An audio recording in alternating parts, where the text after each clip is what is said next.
What if the most devastating royal decision of this generation wasn't shouted from a balcony, but whispered behind closed doors? No cameras, no dramatic announcement, just a sentence so final, so immovable, that it quietly rewrote the future of two children forever. But before we continue, please subscribe and turn on the notification bell for updates. My decision is final. Those 4 words didn't just echo through palace corridors. They landed like a gavel. And according to multiple insiders, when the message reached Meghan, the reaction wasn't anger first, it was disbelief. Then silence. Then tears. Because this wasn't a delay. This wasn't a negotiation tactic. This wasn't something that could be fixed with time, pressure, or public sympathy. This was a door closing. Permanently. Here's the question no one is asking out loud. Why would a king risk looking cruel, outdated, even heartless, unless he believed the alternative was far worse?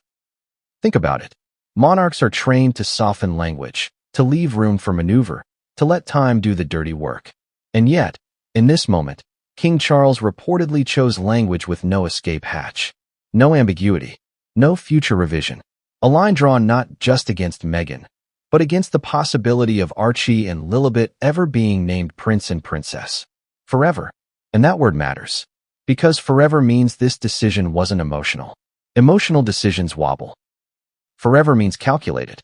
Forever means something was seen, assessed, and deemed too dangerous to leave open-ended. So what changed? Why now? Why take a step so severe that it would almost guarantee backlash, headlines, and public outrage? Here's where the story gets uncomfortable. Because for years, the narrative has been simple: Meghan versus the monarchy. Emotion versus tradition. A personal feud. A family falling apart in public. But what if that framing is wrong? What if this decision had nothing to do with punishment and everything to do with containment? Sources close to palace operations have hinted at something chilling. That the real fear inside royal walls was never embarrassment. It was precedent. The kind of precedent that doesn't just affect one generation, but destabilizes the entire structure. Ask yourself this.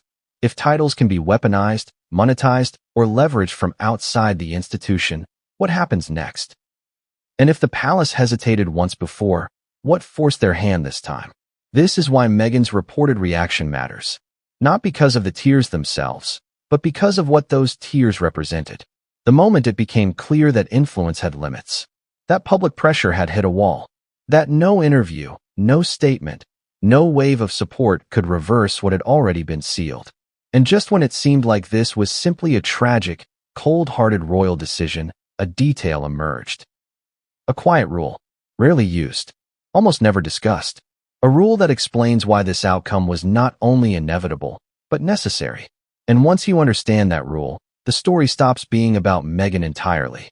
But what came next would change everything, and no one saw it coming. The moment the door closed forever didn't happen in public. That's the part that unsettles people the most. No dramatic declaration. No press release with careful phrasing. No balcony moment where the world could gasp all at once. Instead, it happened quietly, almost clinically. A decision executed the way institutions handle things they never want reversed. Here's the shocking part. When something is meant to be undone later, the palace leaves language loose. Vague. Elastic. But this time, the wording was tight. Surgical. Every clause locked into place like it was designed to survive decades of scrutiny. So ask yourself this. Why remove flexibility unless flexibility itself had become a threat? This wasn't a pause on titles. It wasn't not now. It wasn't even under review. According to insiders familiar with the structure of royal decisions, this was the kind of action used when the crown wants to ensure something never comes back to the table, no matter who is king next. And that's when the emotional weight hit. Because once the meaning became clear, it wasn't just Meghan who understood the implications. Everyone did. Supporters, critics, even neutral observers. Forever means no coming-of-age reversal. Forever means no future coronation upgrade. Forever means no quiet restoration once headlines fade. And that's when the contradiction surfaces. Publicly, this looks brutal, cold, even vindictive. But privately, this is how the monarchy behaves when it believes uncertainty is more dangerous than outrage. Here's something few people talk about. Royal titles aren't just honorifics. They're legal, symbolic, and reputational assets. They carry weight in diplomacy, media, branding, and global perception. Once they exist, they cannot be easily controlled, especially outside the institution. So what happens if those titles live beyond royal boundaries? What happens if they become tools instead of traditions? That's the question the palace was reportedly asking itself. And suddenly, this decision stops looking like a punishment and starts looking like a firewall. Now imagine being on the receiving end of that realization. Imagine believing the door was still open, only to discover it had been sealed long before the message reached you. Not slammed in anger, sealed in procedure. That's where the emotional collapse reportedly came from. Not shock at cruelty, but shock at finality. Because there's something uniquely devastating about realizing you're no longer part of the equation at all. And yet, here's the part that complicates everything. This decision wasn't triggered by one incident. It wasn't a single interview, a single comment, or a single moment of tension. It was cumulative, a slow build, a series of evaluations, a conclusion reached long before it was announced, which raises an uncomfortable question for everyone watching. If the palace waited this long to act, what finally convinced them they had no other choice? Because institutions don't choose permanence lightly. And they certainly don't do it unless they believe the alternative is irreversible damage. But the real twist? This decision wasn't actually aimed at the present. It was aimed at preventing a future the palace refused to allow. And once you understand what future they feared most, this moment stops being shocking. It becomes chilling. But what came next would reveal exactly why flexibility was taken off the table and why this was never going to end any other way. We continue. If you think this decision was personal, here's the uncomfortable truth. That assumption is exactly why most people missed what was really happening. Because the palace wasn't reacting. It was anticipating. The biggest misconception surrounding this moment is the belief that King Charles woke up one morning, frustrated or wounded, and decided to draw a hard line. That makes for a dramatic story, but it's not how institutions survive centuries. Institutions move slowly, quietly. And when they finally move, it's because they believe the consequences of doing nothing are far worse than the backlash of acting. So let me ask you something directly. When has the monarchy ever chosen speed over stability? Exactly. This wasn't about emotion. This was about risk management. Inside royal strategy circles, there's a concept rarely discussed publicly: future leverage. It's the idea that today's silence can become tomorrow's vulnerability. And titles, especially ones connected to the line of succession, create leverage that can be activated years, even decades, later. That's where the fear crept in. Because once a title exists, it doesn't just belong to a person. It belongs to narratives, platforms, contracts, alliances, and interpretations far beyond royal control. And the palace has learned, sometimes painfully, that once those forces are in motion, they don't stop on command. Here's the contradiction that makes this decision so hard to swallow. By refusing titles now, the monarchy accepts short-term outrage in exchange for long-term certainty. It's a trade-off few leaders are willing to make, unless they believe the future consequences are existential. And that's the key word: existential. According to those familiar with internal discussions, the concern was never embarrassment. It was erosion.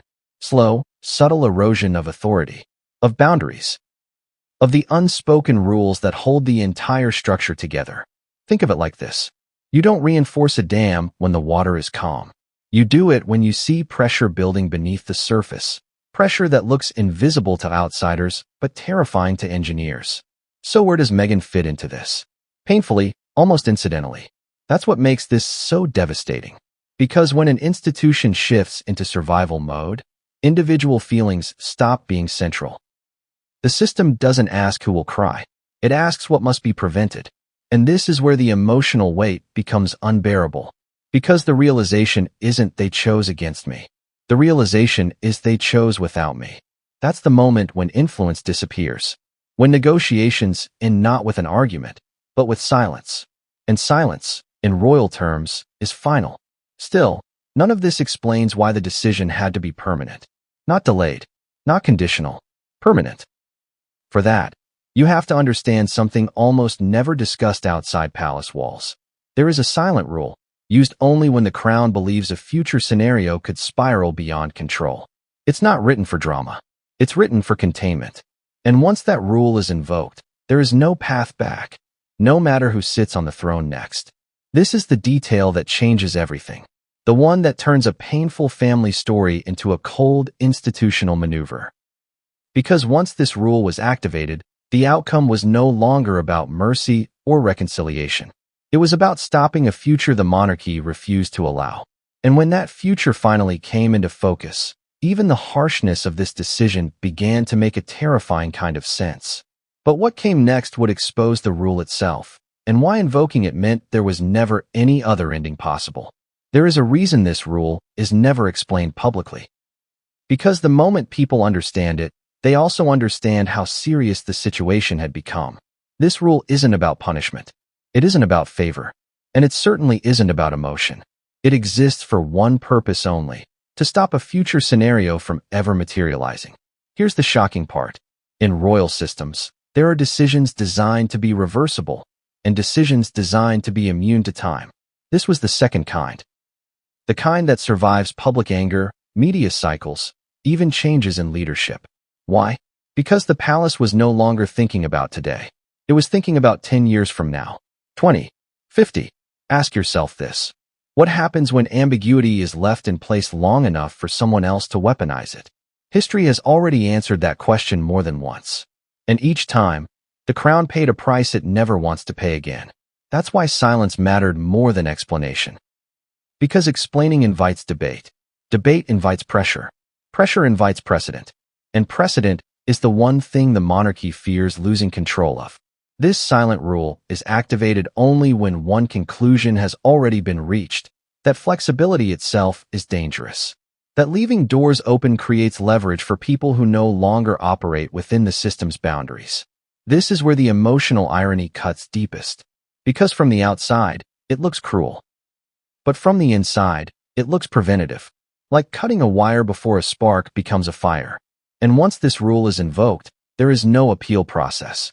No future king can simply undo it without reopening the very risk it was designed to eliminate. That's what forever actually means. Not spite, not revenge, containment. Now imagine the moment that realization lands. Not the moment of announcement, but the moment of comprehension. The moment when it becomes clear that this isn't a phase. That this isn't a strategy. That this isn't something that will soften with time. That's when grief replaces anger. Because anger believes change is still possible. Grief understands finality. This is reportedly where everything shifted. Where the tears weren't about titles anymore, but about understanding that the system had closed ranks in a way that could not be penetrated. And here's the contradiction that makes this story so unsettling. The more public pressure mounted, the more certain the palace became it had made the correct choice. Why? Because institutions read escalation as confirmation of risk. The louder the noise became, the clearer the signal looked from inside. That's the paradox most people miss. And yet, even now, many still believe this was a family feud gone wrong. That if emotions cooled, if apologies were made, if time passed, something might change. But the rule doesn't care about reconciliation. It only cares about preventing a future that once glimpsed cannot be unseen. So the real question isn't whether this decision was harsh. The real question is this: what exactly did the palace believe it was stopping? Because whatever that answer is, it was powerful enough to outweigh compassion, public image, and even blood ties. And once that final piece becomes clear, this story takes a turn no one was prepared for. Because the decision didn't just close one door. It quietly locked several others that most people didn't even know existed. And what came next would reveal just how much had already been decided long before anyone heard a word. By the time the public realized what had happened, the most important parts were already over. That's the illusion people still struggle with. The belief that the story climaxed when the decision became known. In reality, that moment was only the echo. The real turning point happened much earlier, when the palace stopped asking how this would look and started asking how this would age. Because institutions don't think in news cycles. They think in decades. And that's where the emotional weight of this decision truly lands. Not in the loss of titles. Not in the headlines. but in the understanding that this choice was designed to outlive everyone involved. Here's the unsettling truth. Once the silent rule was invoked, the matter stopped being a family issue entirely. It became structural, mechanical, immune to sentiment. And that's why no amount of public reaction, positive or negative, could move it. That realization reframes everything. It explains the calm from the palace, the lack of counterstatements, the refusal to soften language. Silence wasn't avoidance. Silence was confirmation. And when you look at it that way, the phrase "my decision is final" stops sounding harsh and starts sounding procedural, like a pilot announcing there's no turning back because the fuel has already been burned. This is where the tragedy sharpens. Because for Meghan, the loss wasn't just symbolic. It was the moment she understood that the institution she once tried to challenge had decided it no longer needed to respond at all. That it had moved past the phase of reaction and into the phase of prevention. That hurts in a way anger never could. And for the children at the center of this, the reality is colder still. Their futures weren't debated in public forums or weighed against popularity. They were decided quietly, based on risk models and institutional memory rather than emotion. That's the part no one wants to say out loud. This wasn't about deserving or not deserving. It was about control. And the irony is brutal. The more this decision is discussed, the more it proves the very concern that led to it. Because attention amplifies uncertainty. And uncertainty is what the monarchy is built to eliminate. So where does that leave things now? It leaves a line drawn so firmly that stepping back over it would require the palace to admit it misjudged the future. And institutions like this do not survive by admitting misjudgment lightly. That's why this moment will be remembered not as a scandal, but as a signal. A signal that the era of flexibility is over. A signal that some doors, once closed, are sealed for generations. A signal that the monarchy has chosen certainty over reconciliation. And yet, one question lingers. If the palace went this far to prevent a future scenario, what does that say about what they believe is still coming? Because institutions don't fortify themselves unless they expect pressure ahead. And if this decision was the shield, what, exactly, is the storm they're preparing for?